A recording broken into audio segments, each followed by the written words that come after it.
समतल आकृतियों के क्षेत्रफल के बारे में हम चर्चा कर रहे थे। अभी तक क्या पढ़ा हमने? त्रिभुज का क्षेत्रफल देखा हमने, कौन से फॉर्मूले से? हीरोन के सूत्र से। उसके बाद हमने क्या किया? चतुर्भुजों के क्षेत्रफल देखे हमने। समांतर चतुर्भुज या कोई चतुर्भुज जिसकी 4 भुजाएं दी हो और विकर्ण दिया हो तो हम उसका भी हीरोन के सूत्र के सहायता से अपन ज्ञात कर सकते हैं। आज अपन बात करेंगे और एक चीज़, हाँ आपको प्रश्नमाला मैंने दी थी, फोटो भेज दी थी 11.11.2, 11.1 और 2 की।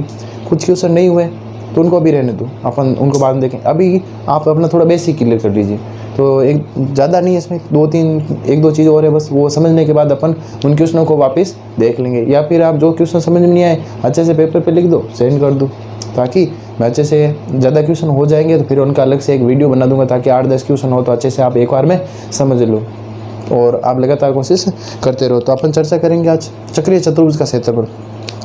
आप कहोगे सर ये कौन सा चतुर्भुज आ गया? इस चतुर्भुज के बारे में तो हमने सुना ही नहीं, बहुत सिंपल सा है।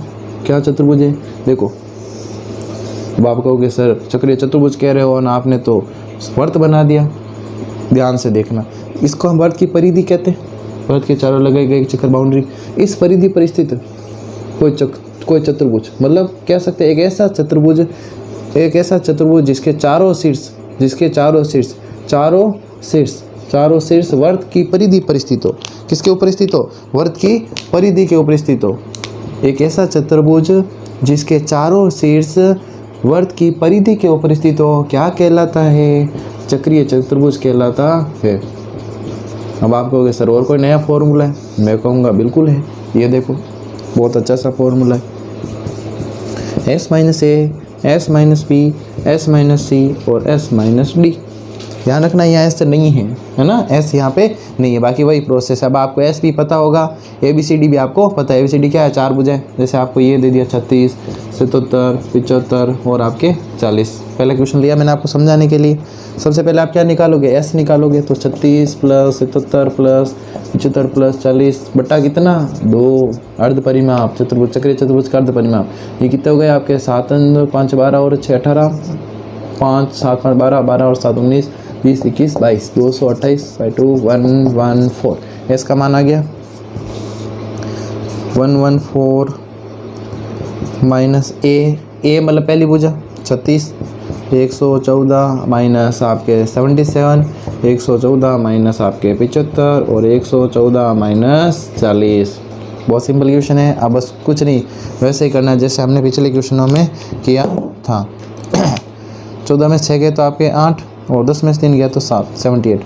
ये आपके 14 में 7 गए तो 7, 10 में 7 गए तो 3, 37। आपके ये 14 में से 5 गए तो 9 और 10 में 7 गए तो 3, 39। 14 में ये 4 में 0 4, 11 में 4 गए तो 7। अब क्या करना है? मैंने कहा था टुकड़े करना हमेशा, नहीं तो आप सोचो आप इन संख्याओं को गुणा करोगे तो कितनी बड़ी संख्या आएगी और फिर उसका वर्गमूल कब निकालोगे? नहीं तो इसके टुकड़े कर दो। देखो यहाँ देखो, कुछ एडजस्टमेंट हो सकता है, बिल्कुल हो सकता है। 78 को मैं क्या लिख सकता हूँ? 39 × 2 लिख सकता हूँ मैं। देखो 2 × 9 18, 2 × 6 और 1 7। 37 को 37, 39 से रहने देते। देखो ये इसका जोड़ा बन जाएगा। नहीं तो अपन टुकड़े करेंगे तो 13 × 3 करेंगे, इसका भी 13 × 3 करेंगे तो 13, फिर 3 का जोड़ा। इससे अच्छा देखो यहाँ जोड़ा बन रहा है, कोई दिक्कत नहीं है। तो मैंने 39 को सीधा ही बाहर लेके आ गया, 39 का जोड़ा बन गया है ना। उसके बाद ये 74 को क्या लिख सकता हूँ मैं? 37 × 2।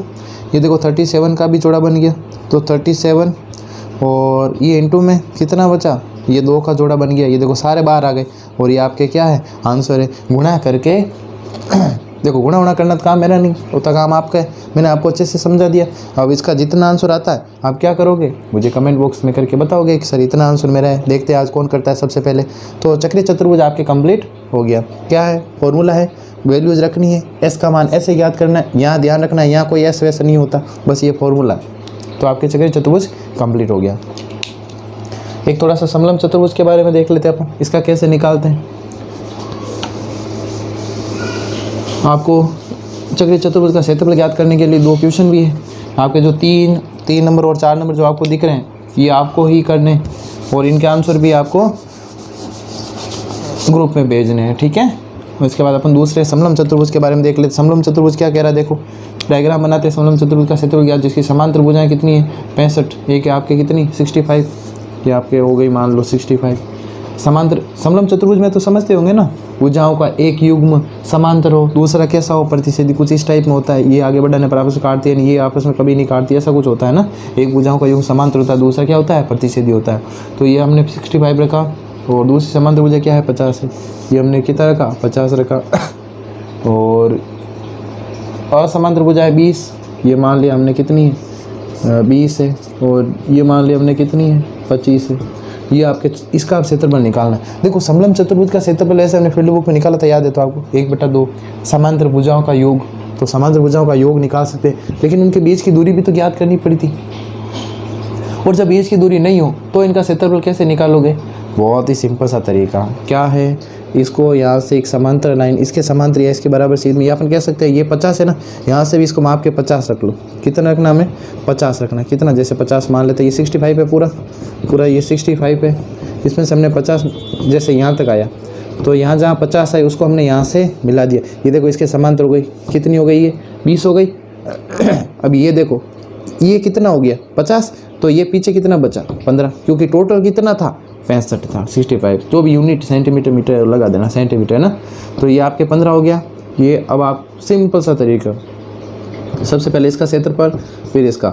एक नंबर क्या है देखो, त्रिभुज का क्षेत्रफल किसकी सहायता से निकालोगे, हीरोन के सूत्र से। आपके पास 3 है देखो 15, 25 और 20, 15, 25 और 20 सिंपल से निकाल सकते हो। क्या तरीका, एस निकालोगे सबसे पहले, 25, 5, 30, 40 और 50, 60/2 कितना आ गया 30 निकाल लोगे। अब आप क्या था इसमें S, S minus A, S minus B, S minus C, इसका भी आंसर आप निकाल के मुझे कमेंट करोगे।